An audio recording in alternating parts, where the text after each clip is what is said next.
দাবিটা পরিষ্কার করেছি যে যারা বড় অফিস হোল্ডিং মেম্বাররা ছিলেন, মানে বড় নেতা, অফিস হোল্ডিং লিখিত আকারে অফিসিয়াল যে বড় নেতারা ছিলেন, তারা যেন দলের নাম লুকিয়ে আলাদাভাবে নির্বাচন প্রসেসে না আসতে না পারেন স্বতন্ত্র হিসেবে বা অন্য কোনো দলের অংশ হয়ে। অফিসিয়াল নির্বাচন কমিশনের কাছে দলের যে আপনার কেন্দ্রীয় কমিটির যে লিস্টগুলো থাকে জেলা লেভেলের, উপজেলা লেভেলে, সেই কেন্দ্রীয় কমিটির কার্যকরী লিস্টধারী পজিশনে যারা ছিল তাদের সম্বন্ধে আমরা বলেছি। তাছাড়া কে বড় নেতা ছোট নেতা এটা হিসাব করার কোনো উপায় যেহেতু আমাদের কাছে নাই, এবং নির্বাচন কমিশন আইনের বাইরে কাজ করতে পারে না, সো নির্বাচন কমিশন আন্দাজে কাউকে নির্বাচন প্রসেস থেকে বার করতে পারে না।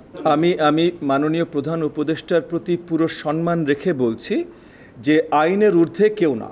তো আইন যদি অন্তর্বর্তীকালীন সরকার একটা পাশ করেন, সেটা প্রজ্ঞাপন জারি করে করুক, যেভাবে করুক, অধ্যাদেশ জারি করে করুক, আইন যদি একটা পাশ করেন, তাহলে সেই আইনের যে letter of the law maintained হতে হবে।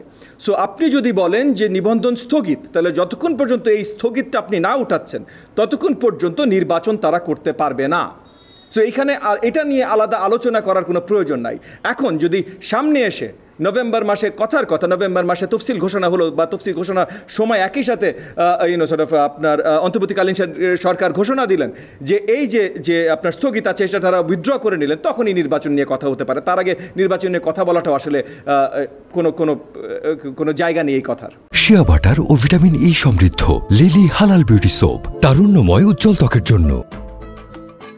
জি, আমি পরিষ্কার করতে চাই যে 25 লাখ টাকা যে নির্ধারণ করা ছিল, এটা যেই সময় নির্ধারণ করা ছিল, ওই সময়ের ক্রয় ক্ষমতা, rate of inflation, number of voters per constituency, এগুলো তখন থেকে আজকে অনেক বদলেছে। এবং আমরা ইতিমধ্যে দেখেছি যে লাখ টাকায় আসলে নির্বাচনী খরচ কেউ সীমিত রাখে না, এটা মাল্টিপল কোটি টাকায় চলে যায়। সো এখানে যদি আমরা নাম্বারগুলো বাস্তবিক না করি, তাহলে আমরা ক্যান্ডিডেটদেরকেও জোর করছি আসলে যে কিছু মিথ্যাচারের সাথে সংযুক্ত হতে। সো আমরা যদি সংখ্যাটা আরও বাস্তবিক করতে সক্ষম হই, তাহলে ক্যান্ডিডেটরা আসলে আরও স্বাচ্ছন্দ্যে সুন্দরভাবে তারা নির্বাচন প্রসেসের সাথে সংযুক্ত হতে পারে। দেখেন, সত্যিকার অর্থে যদি কথা বলতে হয়, বিলবোর্ড যদি আপনার মানে ক্যান্ডিডেটের ভাড়া করতে হয়, তাহলে 40 লাখ টাকা দিয়ে নির্বাচন হবে না, যেটা বাস্তবিক। সো বিলবোর্ড, আমরা নির্বাচন কমিশনকেও আমরা আবেদন জানিয়েছি যে ওনারা যেন, যদি বিলবোর্ড আসলে ওনারা সিস্টেমটা করতে চান, তাহলে ওনারা দায়িত্ব নিয়ে ক্যান্ডিডেটদের জন্য বিলবোর্ডের ব্যবস্থা করেন। এই আবেদনটা আমরা নির্বাচন কমিশনকে জানিয়েছি।